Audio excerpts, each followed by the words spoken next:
तो SMT question answer series के दूसरे वीडियो में आप सभी का स्वागत है। इसके पहले वाले वीडियो में हमने एसएमटी यानी मेंटेनेंस सुपरवाइजर के बारे में बात किया था, जिसमें हमने एक मेंटेनेंस सुपरवाइजर के रोल्स और रिस्पॉन्सिबिलिटी के बारे में बात की थी कि उसे क्या क्या करना पड़ता है। उसके बाद हमने उसके एक्सपीरियंस और क्वालिफिकेशंस के बारे में बात किया था एंड देन फाइनली हमने कहा था कि क्वेश्चन आंसर के बारे में भी हम बात करेंगे, जिसमें ये बताएंगे कि किसी रिफाइनरी के अंदर अगर मेंटेनेंस सुपरवाइजर के लिए इंटरव्यू होता है तो उससे क्या कुछ सवाल पूछे जाते हैं। तो पहले पार्ट वाले वीडियो में हमने बेसिक इंट्रोडक्शन दिया था मेंटेनेंस सुपरवाइजर के बारे में। तो चलिए आज क्वेश्चन आंसर का सिलसिला शुरू करते हैं।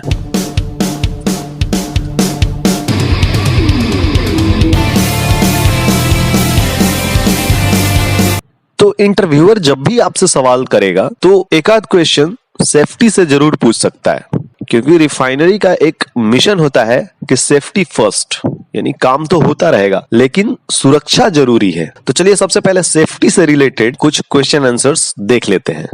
So, our very first question is, what is the expansion of PTW? यानी PTW का expansion क्या है? यानी आपसे PTW का full form पूछ सकता है। So, answer is permit to work, यानी PTW का मतलब परमिट टू वर्क होता है, यानी काम करने की अनुमति कह सकते हैं। कुल मिलाकर के काम की शुरुआत PTW से ही होती है। अगर आपके पास परमिट टू वर्क नहीं है तो आप प्लांट के अंदर भी नहीं जा सकते। Next question is, list out the types of permits is being used for the job. यानी सिंपल आपसे पूछा जा रहा है कि काम करने के लिए कितने प्रकार के परमिट का उपयोग होता है, ये बताना है। सो answer is cold work permit, जो सबसे ज्यादा यूज होता है। अगर इसके कलर के बारे में बात किया जाए तो ये ग्रीन कलर का होता है। कोल्ड वर्क परमिट के अंदर ऐसे सारे काम आ जाते हैं जिनमें कोई भी स्पार्क जनरेट ना हो। उसके बाद आता है हॉट वर्क परमिट, जो कि ज्यादातर रेड कलर में होता है। तो हॉट वर्क परमिट के अंदर स्पार्क जनरेटेड जॉब आ जाते हैं, जैसे कटिंग, वेल्डिंग, ग्राइंडिंग, बफिंग, ये सारे काम हॉट वर्क के अंदर आते हैं। देन एक हाइट परमिट भी होता है, लेकिन ये हर जगह यूज नहीं होता है, कहीं कहीं मैंडेटरी है। तो रिस्क असेसमेंट के अंदर हाइट के लिए सेफ्टी हार्नेस का यूज करते हैं, बट कहीं कहीं पे हाइट वर्क परमिट भी जरूरी होता है। उसके बाद एक एक्सकेवेशन ऑथराइजेशन होता है, जो ज्यादातर व्हाइट कलर में होता है, यानी जहां पे भी आपको गड्ढा वगैरह खोदने की जरूरत होती है तो वो आप ऐसे नहीं खोद सकते, उसके लिए आपको परमिट लेना होता है, जो ज्यादातर व्हाइट कलर में होता है ये परमिट। एंड देन एक और परमिट यूज होता है जिसे हम confined space entry authorization permit भी कहते हैं, जो कि येलो कलर में ऑलमोस्ट होता है। यानी किसी भी कन्फाइंड स्पेस में एंट्री करने के लिए भी हमें परमिट की जरूरत होती है। Next question is, what is the expansion of SCBA? यानी आप SCBA से क्या समझते हैं? सिंपली आप उसका फुल फॉर्म बता सकते हैं, जिसे हम लोग शॉर्ट फॉर्म में अस्काबा भी कहते हैं। सो answer is self contained breathing apparatus. Self contained breathing apparatus का इस्तेमाल हम लोग ज्यादातर कन्फाइंड स्पेस में करते हैं, या फिर जहां पे H2S जैसे खतरनाक गैसेस के लीक होने के चांसेस रहते हैं, वहां पे अगर हमें काम करना हो तो अस्काबा का इस्तेमाल किया जाता है। Next question is, what is risk assessment? यानी रिस्क असेसमेंट क्या है? So, risk assessment is an extra safety precaution which is required for the job. तो risk assessment का मतलब ये होता है कि जो भी काम करने जा रहे हैं उसमें क्या क्या रिस्क यानी कि खतरा है, और उसे रोकने के लिए हम क्या उपाय कर सकते हैं, या फिर किन किन PPEs का इस्तेमाल कर सकते हैं। ये सारी बातें रिस्क असेसमेंट के अंदर बताई गई होती हैं। Next question is, who should enter in the confined space? यानी कन्फाइंड स्पेस के अंदर कौन जा सकता है? तो सबसे पहले अगर आपको नहीं पता तो ये बता दें कि कन्फाइंड स्पेस होता क्या है। तो एक ऐसा स्थान, एक ऐसा जगह जहां आने जाने का रास्ता बहुत ही तंग हो, यानी आने जाने में दिक्कत हो, परेशानी हो, वहां पर्याप्त ऑक्सीजन ना हो, रोशनी ना हो, वहां पे बहुत सारे ज्वलनशील पदार्थ उपस्थित हो, सही से खड़े होने की जगह ना हो, चोट लगने की संभावना वगैरह हो, तो उसे हम कन्फाइंड स्पेस कहते हैं। जैसे कॉलम, वेसल, टैंक, एक्सचेंजर, और अगर 1.5 मीटर से गहरा गड्ढा भी है तो ये भी कन्फाइंड स्पेस का ही उदाहरण है। तो कन्फाइंड स्पेस में वही जा सकता है जिसके पास valid confined space entry card होगा। So answer is the person having valid confined space entry card that can enter in the confined space. Next question, what is the function of confined space attendant? यानी confined space का जो attendant होता है उसका क्या काम होता है?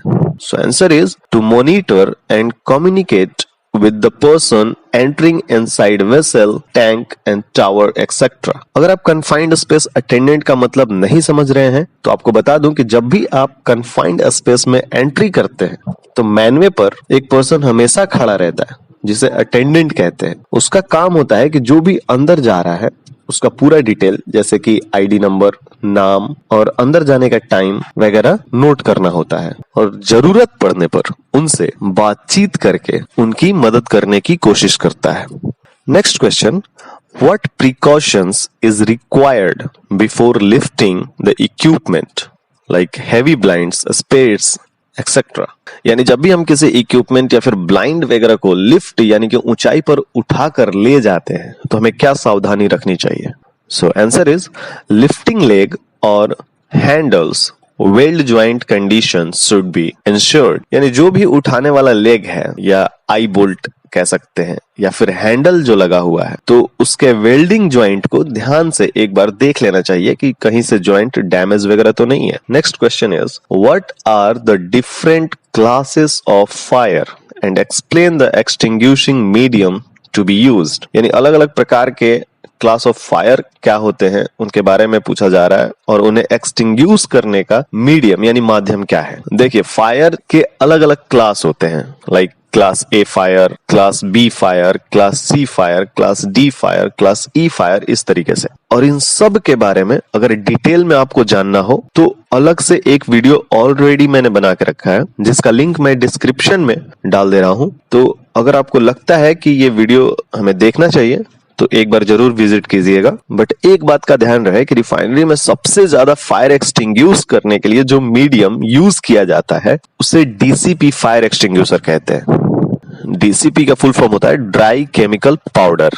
इसके अलावा आपको बेसिक पीपीईज के बारे में भी पूरी जानकारी होनी चाहिए। जैसे अपने बॉडी प्रोटेक्शन के लिए हम IFR या फिर कवरऑल या फिर बॉयलर सूट जिसे कहते हैं उसका इस्तेमाल करते हैं। हेड प्रोटेक्शन के लिए हेलमेट का यूज किया जाता है। आई प्रोटेक्शन के लिए गॉगल का यूज किया जाता है। एयर प्रोटेक्शन के लिए एयर प्लग का यूज किया जाता है। हाइट पर काम करने के लिए सेफ्टी हार्नेस का यूज किया जाता है। तो ये सारी चीजें जो सेफ्टी से रिलेटेड बेसिक पीपीईज होती है इन सब का आपको बेसिक जानकारी भी होना चाहिए। तो अगर आप बेसिक पीपीईज के बारे में डिटेल में जानना चाहते हैं तो इस पे भी ऑलरेडी वीडियो मैंने बनाया हुआ है, उसका भी लिंक मैं डिस्क्रिप्शन में दे दे रहा हूं। अगर आप एक बार विजिट करना चाहें तो जरूर इस वीडियो को देखिएगा। अगर आप फ्रेशर हैं तो आपको काफी हेल्प करेगा। तो इस तरीके से बेसिक सेफ्टी के बारे में आपसे सवाल पूछे जा सकते हैं। इसके आगे अब हम बात करेंगे इक्विपमेंट से रिलेटेड क्या सवाल कुछ पूछे जा सकते हैं। तो इक्विपमेंट से रिलेटेड जो भी क्वेश्चन होंगे वो like heat exchanger, vessel, tank, इन सारे इक्विपमेंट के बारे में होने वाले हैं। तो आज के लिए बस इतना ही। हम क्वेश्चन आंसर सीरीज को कंटिन्यू रखेंगे। अगर आपने अभी तक चैनल को सब्सक्राइब नहीं किया है तो चैनल को सब्सक्राइब कर लें ताकि रेगुलर अपडेट्स आप तक आसानी से पहुंचती रहे। तो आपको ये वीडियो कैसी लगी अपनी राय हमें कमेंट बॉक्स में जरूर दीजिएगा। और आपके दिमाग में या फिर अगर आपको और भी कोई सेफ्टी से रिलेटेड क्वेश्चंस में डाउट हो या फिर आपको लगता है कि सेफ्टी में और भी क्वेश्चंस हम ऐड कर सकते हैं तो अपनी राय हमें कमेंट बॉक्स में जरूर दीजिएगा। हम उसे नेक्स्ट टाइम ऐड करने की कोशिश करेंगे। तो जल्दी मिलेंगे अगले वीडियो में। तब तक के लिए अपना ख्याल रखें, स्वस्थ रहें, सुरक्षित रहें। धन्यवाद।